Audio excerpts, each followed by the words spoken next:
Bonjour à tous et bienvenue dans ce deuxième cours de peinture avancée en période de confinement. Alors la semaine dernière, on a travaillé d'après les 7 contrastes colorés de Johannes Itten et on s'est entraîné sur des citrons. Cette semaine, on travaille dans la continuité de la semaine dernière, toujours sur la question du contraste coloré, mais on va s'intéresser principalement au contraste de clair-obscur et au sujet du portrait. Et pour cela, on va partir d'une œuvre existante, qui est le portrait de Monsieur Bertin de Ingres, et surtout de nombreuses œuvres références qui utilisent le contraste de clair-obscur comme contraste principal. On va donc travailler d'après le portrait de Monsieur Bertin de Ingres, mais on va venir renforcer la sensation du clair-obscur et se rendre compte de l'atmosphère que ça vient créer. Donc voilà comment nous allons travailler. Je vais d'abord vous montrer des œuvres, ensuite on va réaliser des petites maquettes peintes pour chercher nos couleurs, et enfin on va sélectionner l'une de ces maquettes pour monter un portrait à peu près au format A4 et qui va venir donc exagérer les sensations de clair-obscur. On va quand même rester dans l'esquisse peinte, avec du geste apparent, on ne va pas chercher à trop lisser sa peinture, et je vais vous faire des démos pour toutes les étapes. Alors, avant de se lancer dans la peinture, je voulais vous montrer quelques petites œuvres et vous rappeler donc à quoi sert le contraste du clair-obscur. Le contraste de clair-obscur, il vise à créer des grandes différences entre les plans clairs et les plans sombres pour attirer notre œil sur un sujet en particulier. Si on regarde par exemple ce portrait de Ilya Riepin, on voit bien que uniquement le visage ressort de l'obscurité. L'accent est donc mis sur le visage et la seule chose que le regardant a envie de regarder, véritablement, c'est ce visage. Si on regarde ce portrait de Anthony van Dyck, on a exactement le même principe, sauf que cette fois, on n'a pas simplement le visage qui ressort, mais aussi la collerette, qui est un attribut important, qui est un élément en fait déterminant pour le statut social.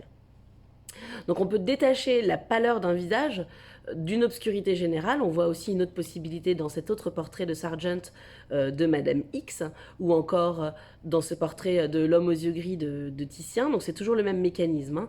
Le vêtement est noir, l'arrière-plan est noir et le visage et les mains ressortent bien du tableau.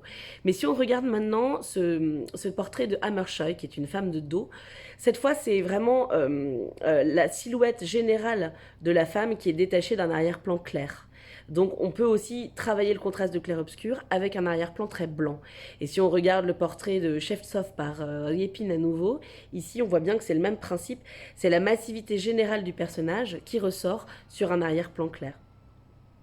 Un petit exemple aussi chez Sargent intéressant de ce portrait de bédouin où en fait le visage sombre se détache de la pâleur du vêtement et évidemment donc on ne peut pas ignorer la couleur de la carnation de ce bédouin qui est ce sur quoi Sargent a voulu mettre l'accent.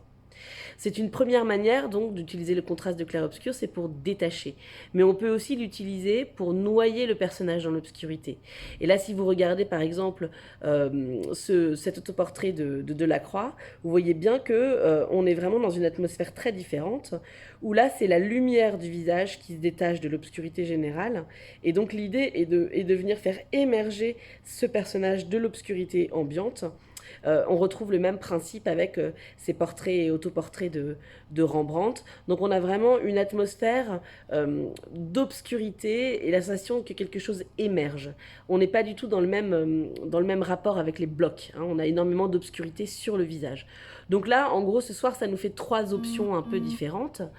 Soit on détache une silhouette massive en noir grâce à un fond clair, soit on détache éventuellement une silhouette massive de blanc sur un fond sombre, ou alors on détache uniquement le visage et les mains d'une obscurité globale, ou encore on vient exagérer les obscurités pour venir faire fusionner le personnage avec l'obscurité ambiante et donner la sensation comme ça qu'il en émerge, qu'il est en train d'en sortir, comme d'une eau noire de laquelle il sort.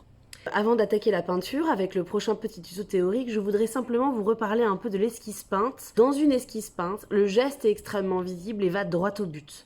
Donc surtout, on ne cherche pas à lisser. Là, je vous ai mis une esquisse peinte de Fragonard et une autre esquisse peinte de Greuze. Vous voyez que les tons sont posés par tâche, par geste.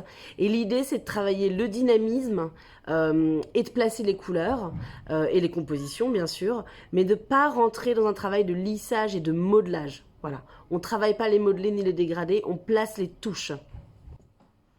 Voilà pour ce premier petit tuto théorique. On se retrouve dans le prochain tuto pratique où on travaille donc les maquettes et l'esquisse peinte d'après Monsieur Bertin de Vingres. A tout de suite!